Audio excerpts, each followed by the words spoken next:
What's up, guys? So it is a Thursday afternoon. The rain has gone away and the sun has come out, and I'm really excited because I got the Godzilla fired up for the first time today in the 74 F250 crew cab, highboy frame, complicated stuff, but I managed to get the last little bits of that figured out. So here we are, the final wrap-ups with Chuck's 91 GT, and you can see the hatch is in disarray here. At least it looks like it, but it really isn't. So the car just came back from Keith at K Designs, and he did an amazing job with this install, and I'm about to go over it in detail with you guys here in a minute. I was just doing some final little cleanup issues, and I was getting these rear plastics sorted into place here, into their final position and resting spot, the final screws, and making sure that everything is where it's supposed to be. So you can see here, you got a 10-inch JL audio sub in the spare tire well, 5-channel JL audio amplifier, in fact a 6-channel, but it's 6 because it's 4 plus a sub, and the sub is really just, that's one channel no matter how you look at it. And we got LED strips in here, we got fancy trim covers and everything else. You can see the air tank down in there and the solenoids, the battery and everything else. So I'm going to show you guys right now what Keith did.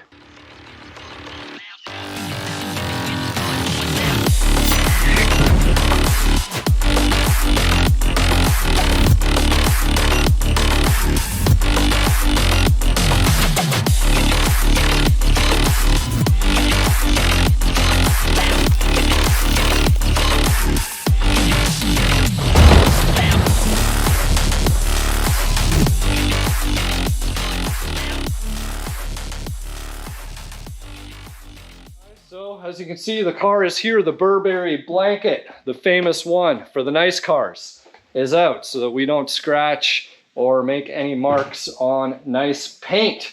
We know nice paint causes stress, especially nice factory paint. That really causes a lot of extra stress. So here we are. Let's take a look, an in-depth look at some of Keith's work here. So we can see here we've got a 10-inch JL audio sub, and in fact all of the speakers in the car are JL audio. There's a set of woofers in the doors, tweeters in the dash where the 3.5s would normally be, and then we got a set of 2-ways in the rears here. Okay, those are all the JL audio CS, the yellow box. So the fairly good ones. We got the Sony XAV 4000, I believe, which I went into detail when I did the 417 Fox trim plate, and that is still not 100% fastened in there because I'm waiting on the custom faces for the gauges, for the cluster and for the climate control. So that's why that faceplate isn't on there, because I need to actually, hopefully those come in here in the next day or so I can get those installed, and that will be off of my list. But that is the speakers, that's the head unit. Here is what's making all the boom boom in the hatch. All right, so be vacuuming out these little last bits since I was making a little bit of a mess, and I actually pulled everything apart here. Number one, so I know how to do it. So Keith did give me a rundown on how everything is fastened and how it comes apart. Now this isn't how his traditional kit works, right? So this was a custom install, and the traditional ones, there's sort of a method to the madness in terms of which piece you take out. Well, this one has even a few more tricks, and I needed the tips in order to get this out without breaking stuff. So let's start off with the subwoofer enclosure. So the enclosure is using the spare tire well, as you can see here, right? So the box is this guy, right? And then that's going down to the MDF that's on the bottom side of the spare tire wall, and that's all fastened down into the sheet metal of the car, so that's not going to move around or go anywhere. And then there is this piece on the top, which we could almost call that like a floating piece. So this piece is actually sat down and around the subwoofer box, right? So this is a piece, right? And then this is a piece. and that is our little amp rack here for the JL Audio 5-channel amp. And this is what is providing sound to not only the front and rear speakers, but also the subwoofer. So all of the cabling run front to back, RCA's speaker wire. And this was a very non-invasive install, guys. That speaker wire is actually going into a factory style connector, which is plugged in to the factory connector behind the head unit there, and then it's going through all the factory wiring to the respective speakers. So 2 reasons why I did that. The first reason why I did that is because if for whatever reason Chuck wants to get rid of the stereo in the back here, or who knows, the car gets sold or whatever might happen and just don't want this back here, well, you could actually just take another one of those connectors off the back of your head unit and plug it into the factory harness, and the speakers are still going to work. Or if you went back to a factory radio, you'd be able to plug everything back in and the speakers are going to work the way that they should. The second reason why I did it that way, and of course the second reason is that way I didn't have to run new wiring to each, respective speaker and fish wire through the grommets in the door jambs and into the doors from the kick panels and everything else. So it kind of simplified things and it was less invasive. So that's the reason why the speaker wiring was done that way. Now our RCAs, of course, those are straightforward, running to the front. We got a little relay here, and that relay is powering this little fan. And you might not think that that does much, but guys, cooling is cooling. We know how much a little bit of extra added cooling effort can help with keeping our engines cool. Same thing with our electronics. So nice little port here, shroud, if you will, a little MDF shroud that he made. And then we've got our wiring for the LED strips, okay? So that is going to, I got to get that plumbed into the rest of the underglow. So that way the LED strips that are in here are going to match what's going on outside of the car, and they're going to be off all of the same remote, and everything is going to work flawlessly. So I just finished getting these rear panels in because he didn't have those. I had those in a very safe spot, so safe that I didn't know where they were when he picked up the car. So I did find them. I had them hiding in another car so that they were out of harm's way and nothing could happen to them. So those are now fastened in the way that they should be. And a little switch here, and we got the striker bushing on. So everything is good on the back side. We got all of the hatch plastic screwed down, brand new hardware, even though his old hardware with 14,000 original miles was pretty much mint, but we used new hardware, even got the screws down in here. So we're just going to grab some of this extra stuff because we don't need it hiding and living down underneath, causing rattles or anything else. Okay, so that is pretty much the rundown. So now I'm going to install this big piece here and show you guys how everything fits, because right now it kind of looks messy and ugly, but in fact, once all this is together, it looks really nice. Okay, so first things first, I'm going to plug in the LED stuff here.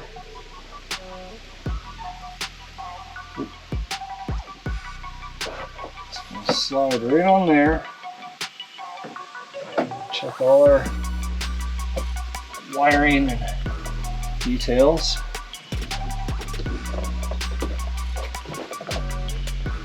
Okay, so he told me I can actually get this in after the fact.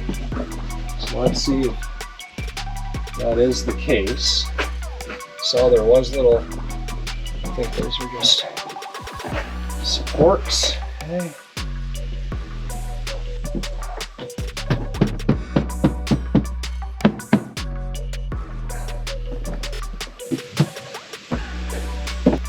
So he gave me a lesson on all the screws that I needed to take out.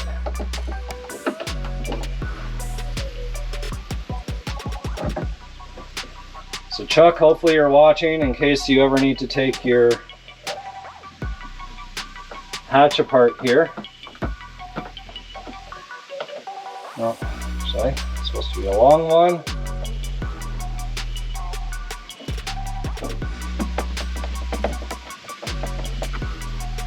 So then when all that's bolted in place, then we have our nice, piece here, and voila. Note there is a cover for the amplifier here. I'm gonna prep and get that painted, and it's either gonna go bronze or silver, judging on everything else that we got going on here. You know what?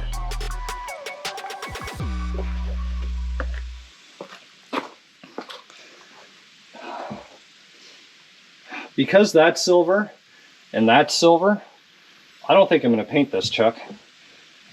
I'm sorry, I'm gonna keep the theme of what's going on in here the way that it is. So did you guys see how that was all nicely pressure fit 100% in there? That's where you leave the job to the experts that know what they're doing, because like that just fits like an absolute glove. And awesome. Don't you guys think this looks good? Because I sure as hell think that it looks real good.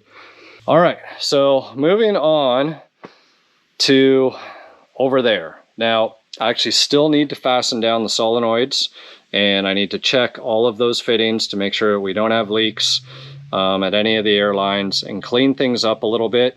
So I am going to look into what I'm going to do there real quick, and then we'll talk about the battery, because that is actually custom, and you can't see it because the kick panel's there, but you're going to see it in a minute.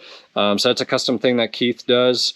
And then of course we got the air tank, and then we have, right, when we're talking about building custom stuff, like here's the insert for this to showcase the battery, so we can see, you know, the little details to allow the battery cables to come through. We got the LED, right, strip material here, and then even the contouring of this that rides around the air tank. All right, and you can see all the different layers, probably glued and screwed and stapled. So real nice work.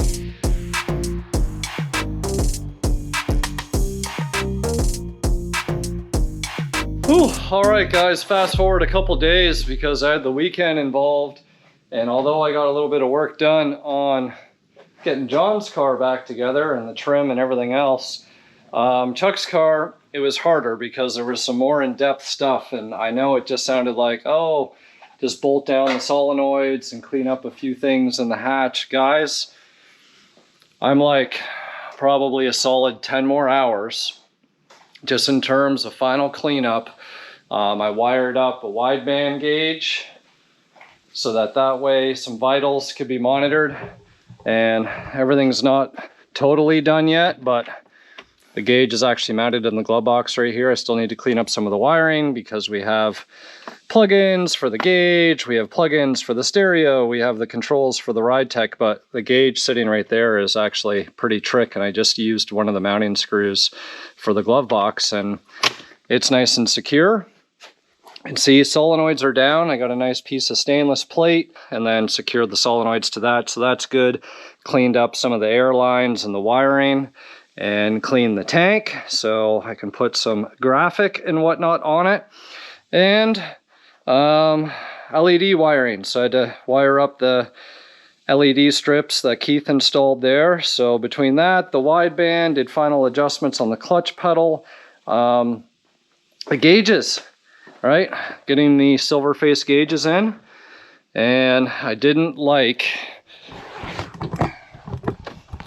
this was actually sitting a touch too low, so you can see all the debris here. I'll vacuum all this up. The climate controls were sitting down just a touch too low, so I honed out the holes so that I could slide them up a little bit more. I replaced this guy.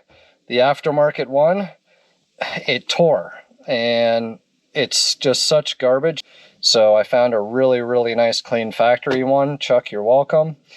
And what else have I been up to in here?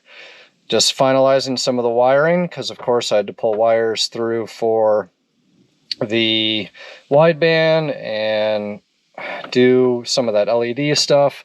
The gauge cluster, you can see the crystal is off, and that's because I want to make sure that all the gauges are in 100% the right place and that they're working. I did have to flip a couple of the LEDs around because if they're in backwards, they won't light up. So got that all done. The illumination looks just awesome with the amber. Kind of reminds me of old school BMW.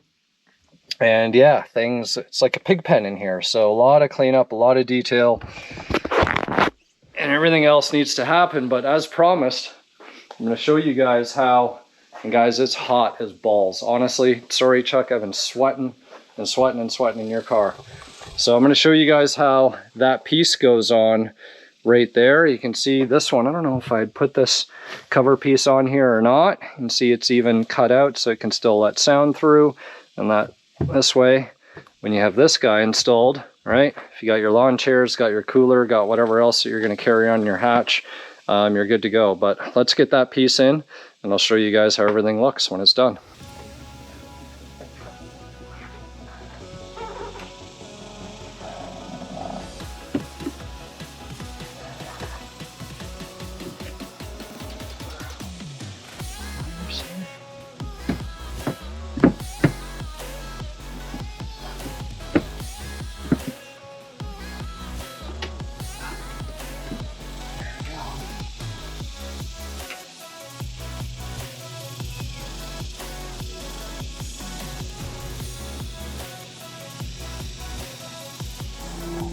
Alright guys, so during the build, Chuck lost a member of his furry family, and I told him I would find a place to honor Bella, and I think I found a good spot.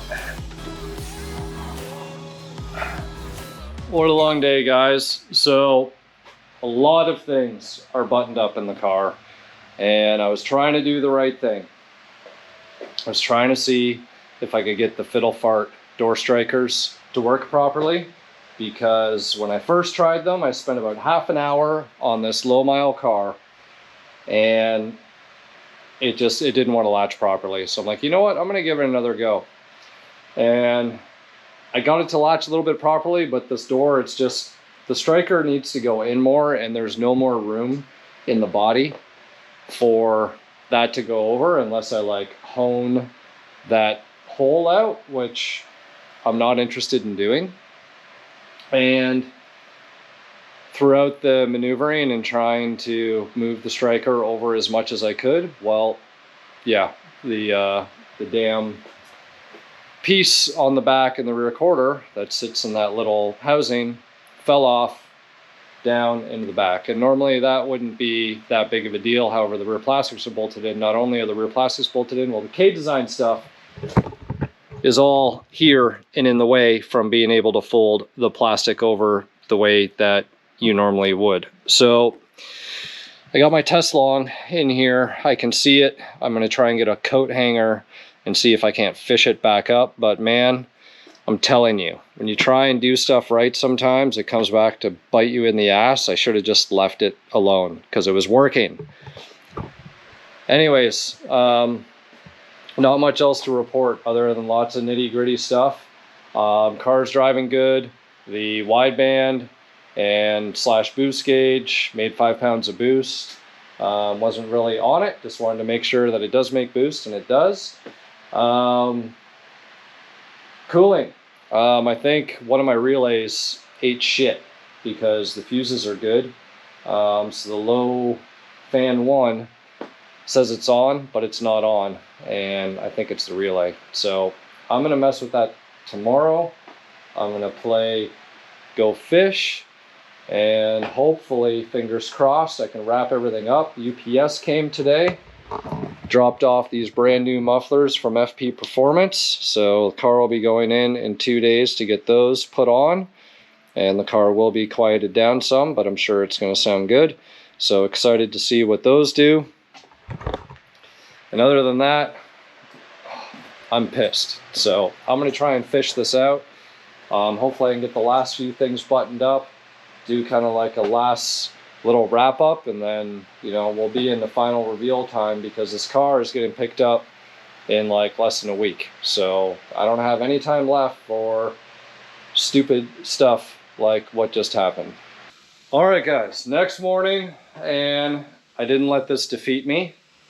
I managed to get the speed nut clip thingamadoo out yesterday, and although I had managed to grab it a couple times with the fancy coat hanger, I ended up dropping it into a place where I couldn't access it, and guys, I was spent.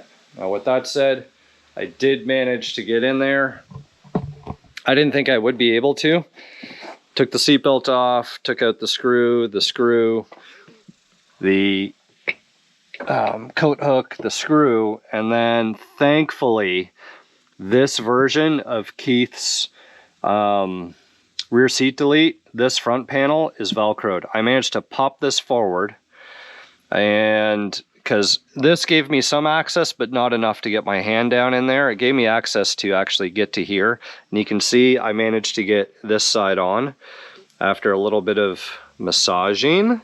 Okay, after getting this side on, I didn't do the driver's side, and the reason being, like, I'm not going to remove a 1/4 inch of material from the inside, and it just, there's nowhere for the threads to go.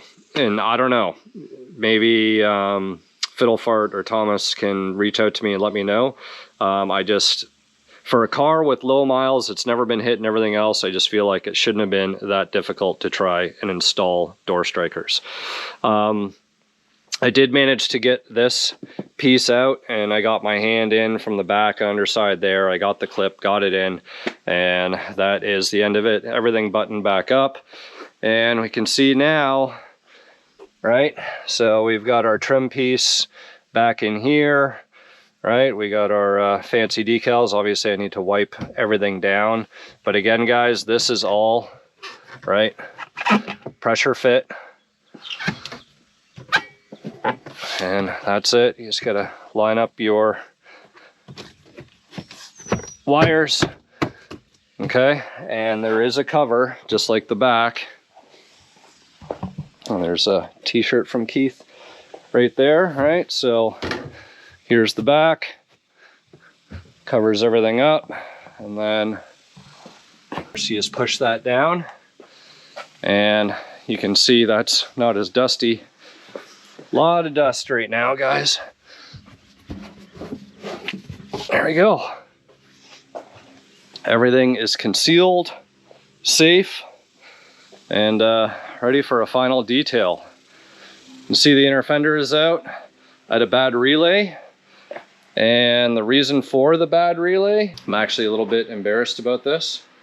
I don't even know where it is. Guys, it worked, but when I looked on the face of it, it was actually 24 volt relay.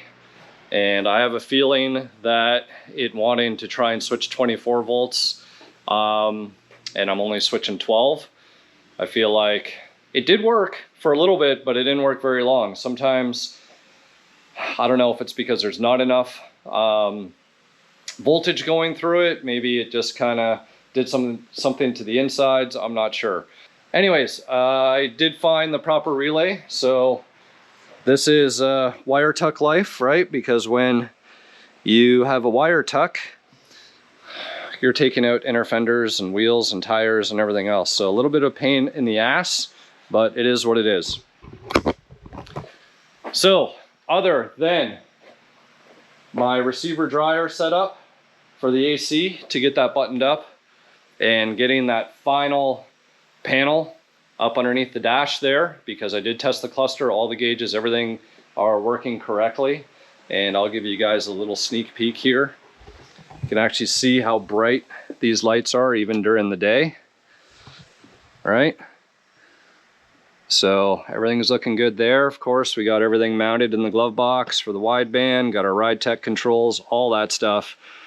And final cleanups. So that's it. I'm gonna end this video right here. And the next one on this car is gonna be the final reveal. Hopefully you guys kind of seen some of like the last minute hurdles and everything else that you have to go through to try and get a project done. You know, this one, the customer is in Michigan, right? This isn't something we're like, hey man, you know, take the car, shake it down a little bit, bring it back, we'll get anything sorted out. Like that doesn't apply. Like when you're sending and committing to enclosed transport all the way across the country, you don't want to have to send that car back. So I'm doing everything that I can to get this car dialed in, well, at least 98%. It's a Foxbody after all, maybe even 90%, because yeah, Foxbody life, nothing is ever perfect. And you just, sometimes you never know, right? I could put 500 shakedown miles on this thing and the 501st mile, something happens. But fingers crossed that won't be the case. And Chuck's gonna be really happy with the car. Stay tuned for the reveal video, because it will also feature the FP Performance mufflers that just came in. So it's going to be the third exhaust iteration for this car, but hopefully it's the last and final, and it's going to give us the sound that we want. More importantly, the sound that Chuck wants, right? So that's going to do it, guys. Thank you so much for tuning in, your support. I know the videos have been a little stretched out in between them as of recent. It's just because things have been so busy. So until next time, we'll see you back here on the Infamous Project.